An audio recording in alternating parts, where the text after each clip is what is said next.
Should global tech giants such as Google and Facebook store your personal information at data centers in the US or in your home country?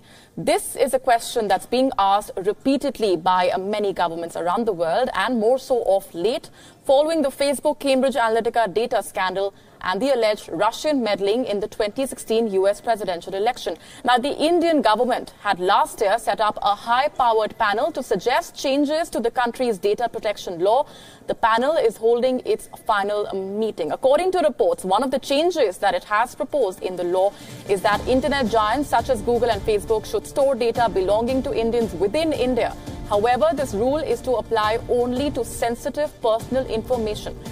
But reports say that the panel has been divided over the issue of whether companies should be forced to store data about Indians within India. This is because many Indian companies process personal data of European and American nationals as well. In fact, some sections of the tech industry have argued that data localization may hurt the country's $135 billion software exports industry, curtail innovation and economic growth as well.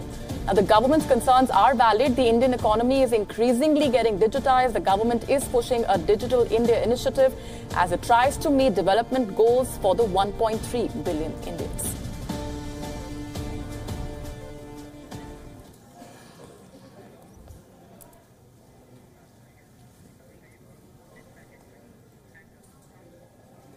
Now, even as the Indian government is planning to make it compulsory for tech giants such as Google and Facebook to store data for Indian users locally, the question that remains is, to what extent will this move help in giving online users a safe environment, given that India still lacks strict data protection regulations and a lot of catching up to do as compared to laws across the world? Here's a detailed report.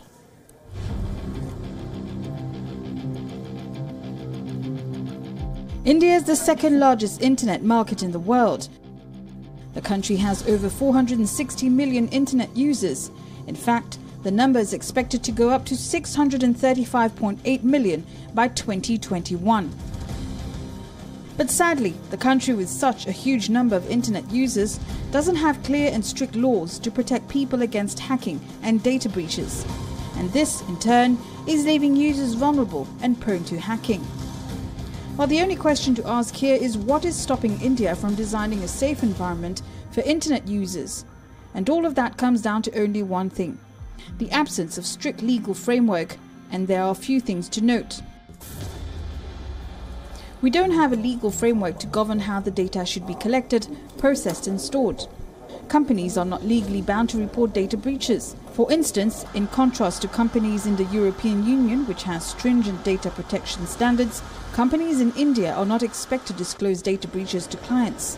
We don't have a full menu data protection law that can guarantee a safe environment for internet users in India. While a body has been set up to draft a data protection bill, it remains unknown as to when the laws will be enforced. Currently, the strongest law that we have is the years-old Information Technology Act 2000, but it's vague, and also its enforcement is questionable. Clearly, India is not upping its game. It's not getting aggressive in improving the defense mechanism. And users like you and me are paying the cost in terms of our personal and sensitive details. Bureau Report, WION.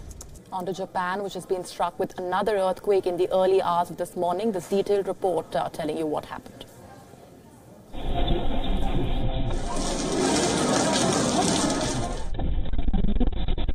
Yet another earthquake in Japan. This time the magnitude was 6.1 on the Richter scale. Tremors hitting Osaka, Japan's second biggest metropolis, early on Monday morning. 3 people have been killed and over 300 injured. Buildings swaying, cracked roads and burst water pipes were a common sight all around. The quake struck around 8 a.m. local time. Usually the traffic is at its peak at that time.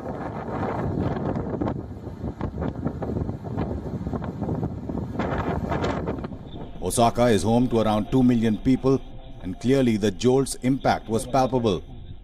The quake knocked over walls, broke windows and set off scattered building fires.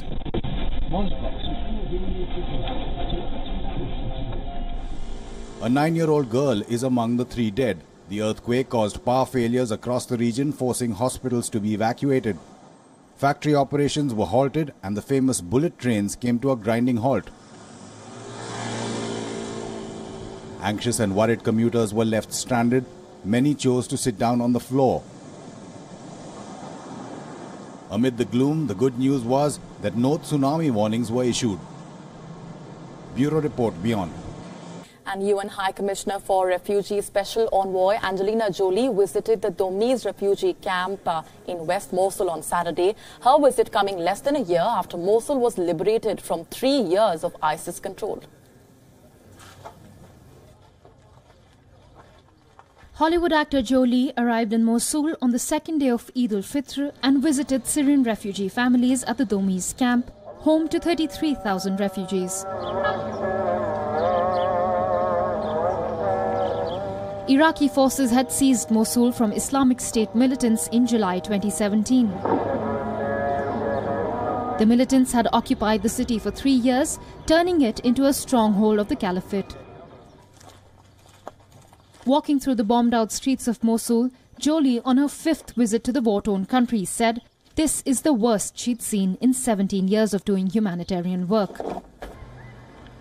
This is the worst devastation I've seen in all my years with UNHCR. And there are bodies in this rubble that stay here. And you can smell the bodies. Jolie called on the international community to help rebuild and stabilize the Iraqi city, where she said many people still have no running water, medicine or assistance to rebuild their homes. They're here on their own with very little support, next to nothing. And they're rebuilding themselves with their bare hands. They're moving the rubble with their bare hands. Funding received by the UNHCR to help refugees from the Syrian conflict fell sharply this year to only 50% of the funds it needed. The UNHCR claims that the number of displaced people globally are quote-unquote the highest they have ever seen. These figures will be published on Tuesday on the eve of World Refugee Day to draw attention to the growing refugee crisis. Bureau Report, WION. And fitness, it seems, is the new buzzword around the world. First, it was Indian Prime Minister Narendra Modi, and now Spanish Prime Minister Pedro Sanchez has released a video revealing how he stays fit. Sanchez can be seen jogging through a park and performing stretching exercises around the Moncloa Palace grounds. A government spokesperson said Sanchez begins his mornings with a run around the park, and these images have been released as part of a careful plan to burnish the image of the young socialist leader who succeeded the 63-year-old Mariano Rajoy earlier this month. Spain is expected to face snap elections much before the term of the current House ends in 2020, and 46-year-old Sanchez is leading a shaky coalition government, and projecting him as a leader on his toes may well help Sanchez in the days ahead. Incidentally, this video has been released just days after Indian Prime Minister Narendra Modi released his own fitness mantra as part of a nationwide fitness challenge started by a minister in his cabinet. Modi, it is worth noting, is some 20 years senior to Sanchez.